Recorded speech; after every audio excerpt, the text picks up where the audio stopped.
Ik moet zeggen, ik heb een heel leuk jaar gehad. Het was natuurlijk wel wat rustiger om mij zeg maar met het uitbrengen van singles. De laatste single, Het Eind van ons Latijn, dat was alweer vorig jaar. Dus het wordt wel weer tijd dat er wat gaat gebeuren. Ja, en helemaal dat ik volgend jaar 20 jaar in het vak zit.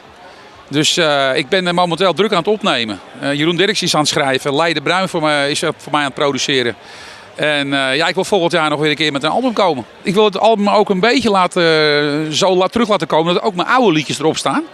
Ja, het idee is, ik heb passie voor de muziek. Ik vind het heerlijk om op te treden. En ik vond dat Marco Borsato dat vanmorgen heel goed zeggen. Dat je moet altijd in jezelf geloven, in je eigen liedjes, in je eigen dingen die je zelf denkt. Ik hou er niet zo van als ze me in een hokje proberen te plaatsen. Vandaar ook dat ik ook ballads doe en ik doe uptempo, ik doe van alles wat eigenlijk. Wat je dus heel veel ziet, dat mensen heel veel covers doen. En ik probeer altijd toch met mijn eigen melodielijnen, mijn eigen muziek, mijn eigen teksten. Dus met iets nieuws te komen. Nou, ik heb er inmiddels 2 opgenomen.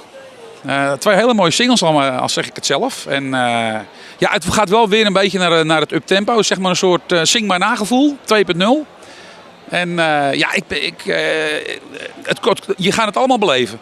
Maar ja, van die 2 moet er eentje als eerste. Ja, en dat wordt hoogstwaarschijnlijk jij en ik. De planning is dat ik het gewoon zeg maar in 2017 allemaal ga doen. Dus er komt een album uit en waar we dus een aantal singles van gaan doen. En 2017 dan is Joost de Vries er weer.